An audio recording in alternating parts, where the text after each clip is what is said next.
Assalamualaikum warahmatullahi wabarakatuh.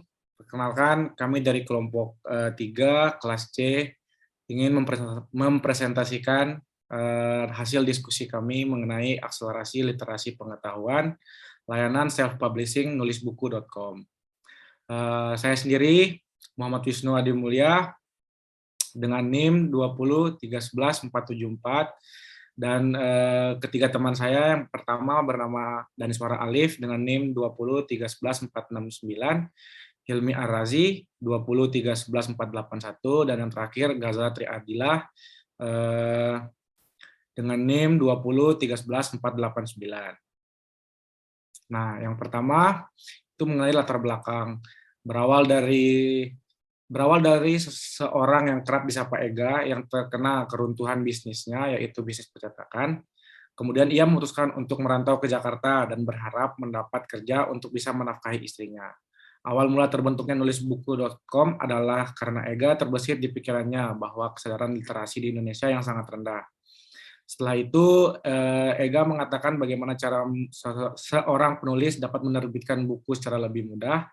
Ega sendiri meyakini bahwa sebuah platform jasa penerbitan buku dengan sistem print on demand akan sangat dibutuhkan di Indonesia.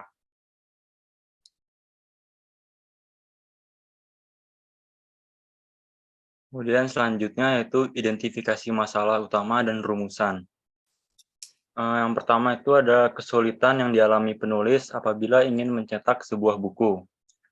Lalu yang kedua ada penulis yang naskah tulisannya ditolak dan penulis yang kurang percaya diri untuk memberikan naskahnya ke penerbit.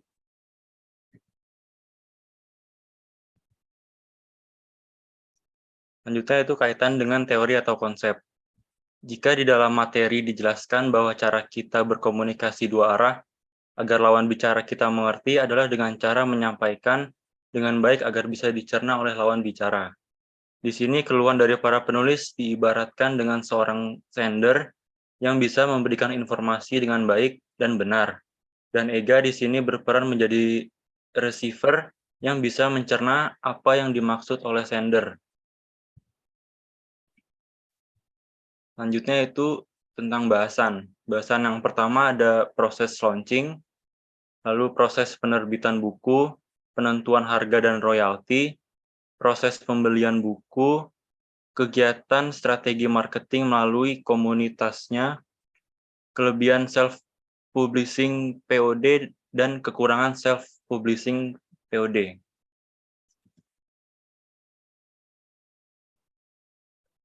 Selanjutnya, bahasan dari proses launching.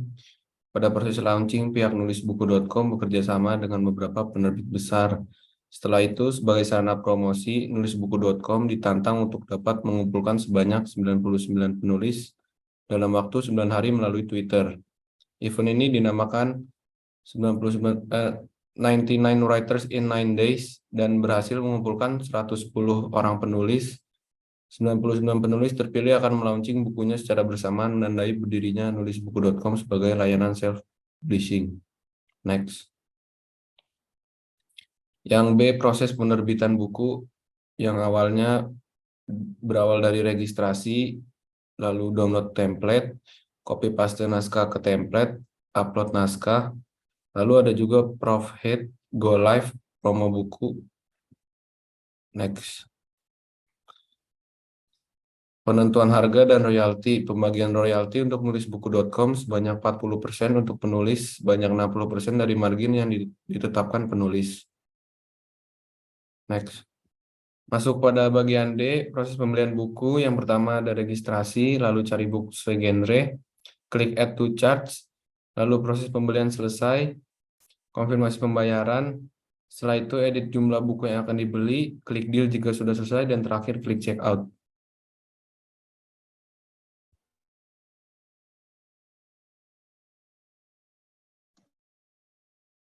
Kemudian pada bagian E terdapat 5 strategi marketing.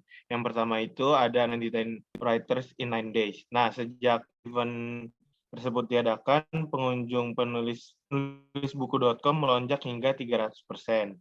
Setelah itu nomor 2 ada Nulis Buku Club. Nulis Buku Club ini mengadakan acara-acara yang mengedukasi seperti talk show dan lain-lainnya. Terus juga ada lomba penulisan. Setelah itu, yang keempat, proyek menulis. Yang kelima, Writers Indonesia. Next.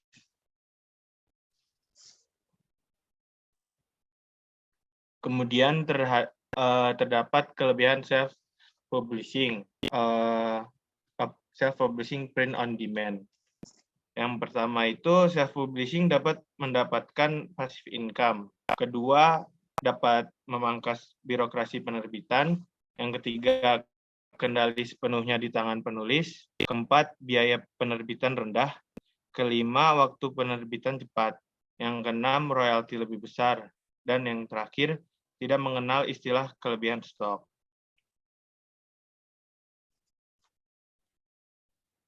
Kemudian di bagian G terdapat kekurangan self-publishing print on demand. Yang pertama, rendahnya kualitas editing, terus minimnya apresiasi masyarakat, kemudian wilayah pemasaran terbatas, menyita waktu lebih banyak, setelah itu harga jual juga lebih mahal. Setelah itu ada ketimpang bagi hasil, dan yang terakhir, penulis dan pembaca menanggung biaya promosi dan distribusi.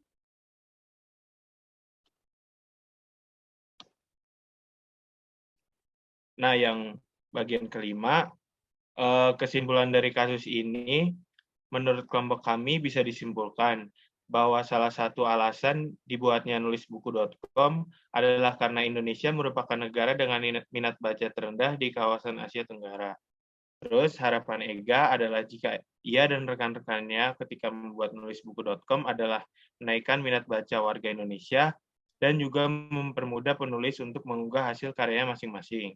Selain itu, jika kita berada di titik terendah hidup, jangan cepat menyerah dan tetap berusaha.